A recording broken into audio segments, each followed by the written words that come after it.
Hello दोस्तों, स्वागत है आपका हमारे यूट्यूब चैनल बायो हंटर में। मैं आपका दोस्त चंदन आज आपके लिए लेकर के आया हूं बिहार बोर्ड क्लास 10वीं का यानी कि मैट्रिक के बायोलॉजी के कुछ इंपॉर्टेंट क्वेश्चन। तो अगर आप बिहार बोर्ड के स्टूडेंट हो और 21 फरवरी यानी कि कल जो आपके साइंस एग्जाम होने वाले हैं, साइंस के एग्जाम होने वाले हैं, उसमें बायोलॉजी के क्वेश्चन को अगर आप फोड़ना चाहते हो और आप चाहते हो कि उसका एक भी ऑब्जेक्टिव आपसे छूटे नहीं, तो ये जो आपका लास्ट वीडियो जो कि आपका 21 फरवरी के लिए यानी कि कल के लिए इंपॉर्टेंट हो सकता है, उसे बिना स्किप किए हुए पूरा वीडियो देखिएगा।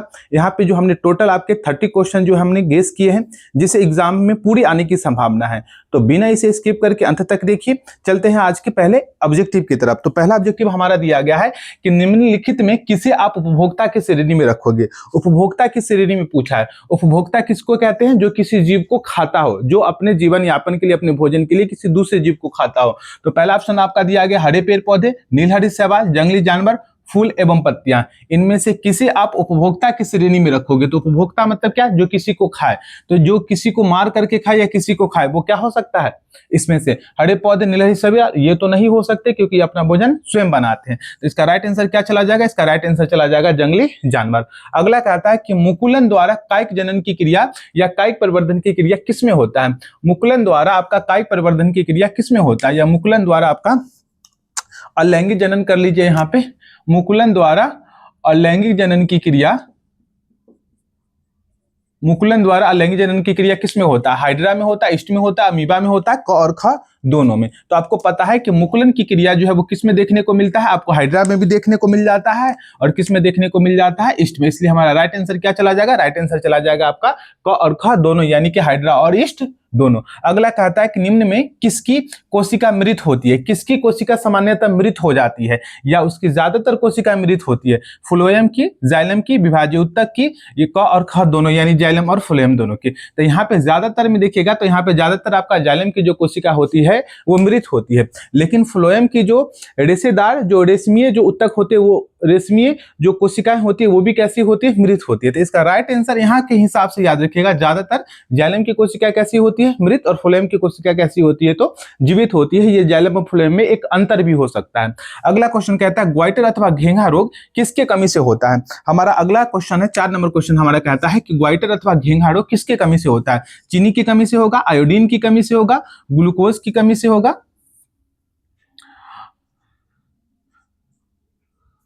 ग्लूकोज की कमी से होगा, ग्लूकोज की कमी से होगा, या नमक की कमी से होगा? किसके कमी से होगा? तो आपको पता है कि जो हमारा जो घेंघा या फिर आपका जो ग्वाइटर रोग होता है वो किसके कमी के कारण होता है? तो वो होता है आपका आयोडीन के कमी के कारण। तो हमारा राइट आंसर क्या चला जाएगा? हमारा राइट आंसर चला जाएगा आपका आयोडीन।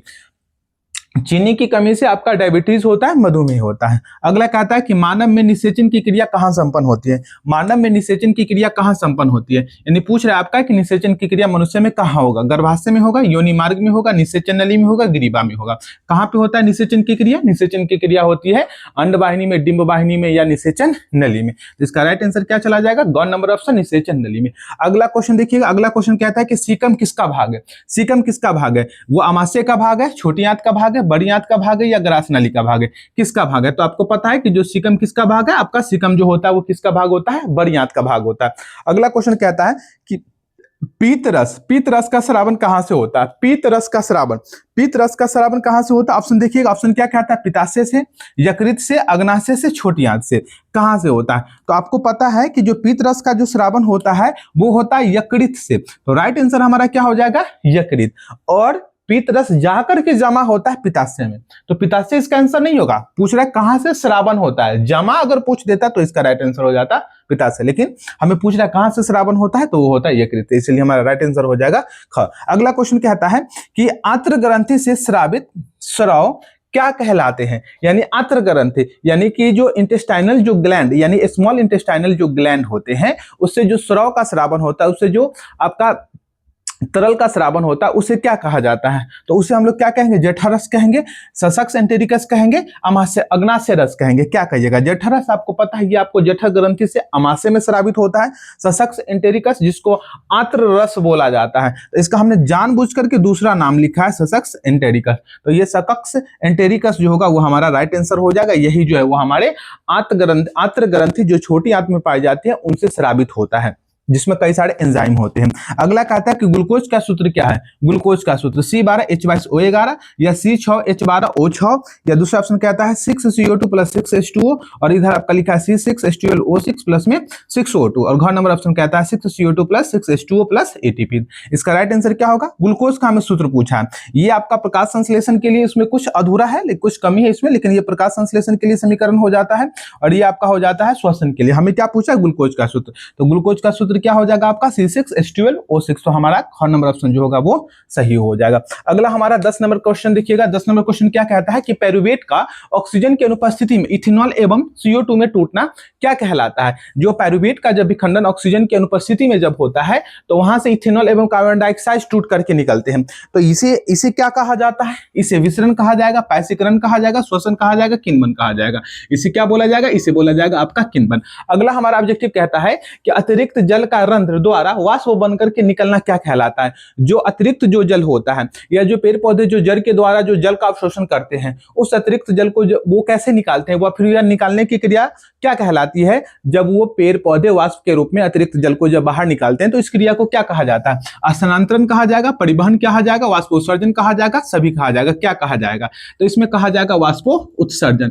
वाष्पोत्सर्जन में पेड़ पौधे अतिरिक्त जल को वाष्प के रूप में, वेपर के रूप में पत्तियों में पाए जाने वाले रंध्र के द्वारा इसे क्या करते हैं, बाहर करते हैं। यही तो है आपका वाष्पोत्सर्जन। क्लियर। अगला कहता है कि क्लेमाइडोमोनास शैवाल यूग्लिना में पदार्थों का परिवहन कैसे होता है, स्थानांतरण द्वारा, विसरण द्वारा, वाष्पोत्सर्जन द्वारा, सभी द्वारा।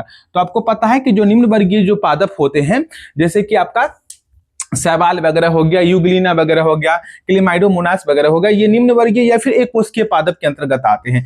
तो ये सब में आपका आवश्यक पदार्थ का परिवहन कैसे होगा, क्या स्थानांतरण द्वारा, विसरण द्वारा, वाष्पोत्सर्जन या सभी द्वारा। तो इसमें इसका राइट आंसर क्या हो जाएगा, इसका राइट आंसर हो जाएगा आपका विसरण द्वारा। अगला कहता है कि रक्त का पीएच कितना होता है, हमारे शरीर में ब्लड का पीएच कितना होता है, रक्त का पीएच कितना होता है। तो आपको पता है कि रक्त का पीएच कितना होता है, 7.8, 8, 7, 7.4। तो इसका राइट आंसर क्या हो जाएगा, इसका राइट आंसर हो जाएगा आपका 7.4। यानी कि जो रक्त का जो पीएच होता है वो कितना होता है, 7.4 होता है। और ये एक प्रकार का कैसा तरल है, ये एक प्रकार का रक्त जो है हमारा 7.4 है, इसका मतलब ये क्षारीय तरल होगा, एक प्रकार का तरल संयोजी उत्तक इसे बोला गया है। अगला क्वेश्चन कहता है कि रक्त को थक्का बनाने में या फिर रक्त को थक्का जमाने में कौन मदद करता है, प्रोथ्रोम्बिन, फाइब्रिनोजेन, WBC, और घ नंबर ऑप्शन कहता है क और ख दोनों, यानी कि प्रोथ्रोम्बिन और फाइब्रिनोजेन। तो आपको पता है कि प्रोथ्रोम्बिन और फाइब्रिनोजेन दोनों मिलकर के क्या करते हैं, जब किसी जगह से जब कट लग जाता है तो उस समय रक्त के बहाव को क्या करता है, रोकने का काम करता है, यानी रक्त को थक्का जमाने का काम करता है। तो ये करता है प्रोथ्रोम्बिन और फाइब्रिनोजेन दोनों। तो इसका राइट आंसर हो जाएगा हमारा क और ख दोनों। अगला हमारा क्वेश्चन कहता है कि सबसे अधिक नाइट्रोजनी उत्सर्जी पदार्थ, सबसे अधिक विषैला, यहाँ पे कुछ वर्ड छूटा हुआ है, देख लीजिएगा। सबसे अधिक विषैला नाइट्रोजनी बेकार पदार्थ कौन है, यूरिया है, यूरिक अम्ल है, अमोनिया है, सभी है। तो इसमें देखिएगा बुआ कि इसमें कहता है कि सबसे अधिक नाइट्रोजनी बेकार पदार्थ पूछा है या नाइट्रोजनी उत्सर्जी पदार्थ पूछा है। तो इसमें सबसे विषैला नाइट्रोजनी विषैला पदार्थ कौन हो सकता है आपका, तो ये हो सकता है आपका अमोनिया। अगला कहता है कि यूरियोटेलिक जीव के उदाहरण है। यूरियोटेलिक जीव किसको कहते हो, जो यूरिया का निष्कासन करेगा, जो उत्सर्जन के दौरान, मूत्रन की जब क्रिया करेगा तो उस दौरान वो मूत्र के साथ साथ यूरिया का, जल के साथ साथ यूरिया का निष्कासन करेगा, उसी को क्या बोला गया, यूरोटेलिक। तो यूरोटेलिक का उदाहरण आपसे पूछ रहा है कि यूरोटेलिक जीव के उदाहरण है, तो स्तनधारी दिया गया, पक्षी दिया गया, सरीसृप और ख और ग दोनों दिया गया है। तो इसका राइट आंसर क्या होगा, इसका राइट आंसर हो जाएगा आपका स्तनधारी, यानी जो स्तनधारी होते हैं वो आपका यूरिया का निष्कासन करते हैं, और उसी को तो हम लोग यूरोटेलिक कहते हैं। तो यहाँ पे क्या हो जाएगा, यूरियोटेलिक। तो यूरोटेलिक जीव के उदाहरण क्या हो जाएगा, यूरोटेलिक जीव के उदाहरण हो जाएगा आपके स्तनधारी। अगला कहता है कि अमोनोटेलिक के उदाहरण है। अमोनोटेलिक का उदाहरण की जब भी बात करेगा तो इसमें याद रखिएगा जो जलीय जीव होते हैं वही आपका क्या करते हैं, अमोनिया का निष्कासन करते हैं। तो अमोनिया का निष्कासन करने वाले जीव क्या कहलाते हैं, अमोनोटेलिक कहलाते हैं। तो यहाँ पे क्या हो जाएगा, जलीय जंतु जैसे कि मछली वगैरह। तो यहाँ पे राइट आंसर हमारा क्या हो जाएगा, हमारा इसका राइट आंसर हो जाएगा आपका जलीय जंतु। अगला कहता है यूरिकोटेलिक किसे बोला जाएगा, जो यूरिक अम्ल का, यूरिया का नहीं, यूरिक अम्ल का निष्कासन करेगा, उसी को क्या बोला जाएगा, यूरिकोटेलिक बोला जाएगा। तो इसमें से क्वेश्चन पूछा है यूरिकोटेलिक के उदाहरण है। पहला ऑप्शन आपका दिया है पक्षी तथा सरीसृप, मछली, मनुष्य और ख और ग दोनों, यानी कि आपका मछली और मनुष्य दोनों। इसका राइट आंसर हो जाएगा आपका बच्चों, इसका राइट आंसर हो जाएगा आपका पक्षी सरीसृप। ये दोनों ऐसे जीव होते हैं जो आपके उत्सर्जी पदार्थ के रूप में, नाइट्रोजनी बेकार पदार्थ के रूप में किसका निष्कासन करते हैं, तो यूरिक अम्ल का। किसका निष्कासन करेंगे, ये निष्कासन करते हैं यूरिक अम्ल का। और यूरिक अम्ल निष्कासन करने वाले जीव क्या कहलाते हैं, यूरिकोटेलिक कहलाते हैं।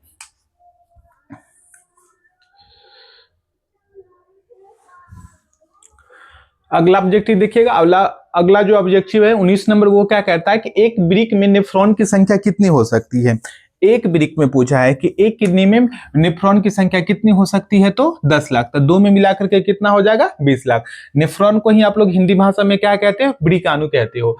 तो एक वृक्क में नेफ्रॉन की संख्या कितनी होती है, 10 लाख। अगला कहता है कि मूत्र में यूरिया की मात्रा कितनी होती है, या यूरिया कितनी प्रतिशत मात्रा में होती है। 96%, 2%, 4% और कोई नहीं। देखिए इसमें 96% जल होता है, 4% में ठोस पदार्थ होते हैं मूत्र के अंदर, और आपका 2% जो होता है वो यूरिया होता है। तो 96 और 4 मिलाकर के आपका 100 हो जाएगा। तो 100 में 96% क्या है, 96% तो जल ही है, और 4% में से 2% आपका क्या है, यूरिया है। तो हमें किसकी मात्रा पूछा था, यूरिया की मात्रा पूछा था। तो हम क्या बोलेंगे, इसका राइट आंसर क्या हो जाएगा हमारा, 2%। और यूरिया का जो रंग जो होता है, मूत्र का जो रंग पीला होता है, ये यूरोक्रोम के कारण ही होता है। अगला क्वेश्चन कहता है कि वृक्क की संरचनात्मक एवं क्रियात्मक इकाई क्या कहलाती है। वृक्क की संरचनात्मक एवं क्रियात्मक इकाई, गुर्दा, न्यूरॉन, नेफ्रॉन, तंत्रिका। वृक्क की संरचनात्मक एवं क्रियात्मक इकाई क्या कहलाता है, तो नेफ्रॉन कहलाता है। तो हमारा राइट आंसर क्या हो जाएगा आपका, नेफ्रॉन। अगला कहता है कि नेजल ग्रेन्यूल्स किस में पाए जाते हैं। ये पूछा हुआ क्वेश्चन है। नेजल ग्रेन्यूल्स किस में पाए जाते हैं, एक्सॉन में, डेंड्राइट्स में, साइटोन में, सिनेप्टिक नोड में, किस में पाया जाता है। तो ये पाया जाता है आपका जो आपका तंत्रिका का जो स्टार लाइक तारानुमा जो संरचना होता है, उस तारेनुमा संरचना में ये जो पार्ट होता है इसको हम लोग कहते हैं साइटोन। और साइटोन के अंदर जो कोशिका द्रव होता है, इसी कोशिका द्रव में एक विशेष प्रकार की कोशिका पाई जाती है जिसे हम लोग क्या कहते हैं, नेजल ग्रेन्यूल्स कहते हैं। तो इसका राइट आंसर हो जाएगा आपका साइटोन, या फिर साइटोन के अंदर जो कोशिका द्रव होगा वो। तो साइटोन, या फिर हो सकता है कि यहाँ पे ऑप्शन में क्या दिया जा सकता है, कोशिका द्रव। तो नेजल ग्रेन्यूल्स कहाँ पाए जाते हैं, तो साइटोन के अंदर जो कोशिका द्रव होता है उसके अंदर। अगला क्वेश्चन कहता है कि तंत्रिका के आवेग का संचरण एक निश्चित पथ में होता है, उसे क्या कहा जाता है। तंत्रिका के आवेग का जो संचरण होता है या फिर आवागमन होता है, वह एक विशेष पथ या मार्ग से होता है, उसे क्या कहते हैं, प्रतिवर्ती चाप, प्रतिवर्ती क्रिया, स्पाइनल कॉर्ड और संवेदी अंग। तो इसका राइट आंसर हो जाएगा आपका बच्चों, इसका राइट आंसर हो जाएगा आपका प्रतिवर्ती चाप। प्रतिवर्ती चाप ही वो रास्ता होता है जिससे होकर के आवेग का संचरण एक अंग से दूसरे अंग या फिर संवेदी अंग से फिर दूसरे अंग तक पहुंच पाता है। अगला कहता है कि कार्बोहाइड्रेट, प्रोटीन तथा वसा का सामान्य उपापचय का नियंत्रण कौन करता है। पीयूष ग्रंथि करता है, पाराथायरॉइड ग्रंथि या थायराइड ग्रंथि। तो इसका सामान्य उपापचय की क्रिया का नियंत्रण कौन करता है, तो हमारा थायराइड ग्रंथि से जो थायरोक्सिन हार्मोन निकलता है वो कार्बोहाइड्रेट, प्रोटीन और वसा का सामान्य उपापचय क्रिया का नियंत्रण करता है। अगला कहता है कि मस्तिष्क तंतु में संयोजी ऊतक से चारों ओर से घिरा होता है। हमारा जो मस्तिष्क होता है वो आपका तंतु में संयोजी ऊतक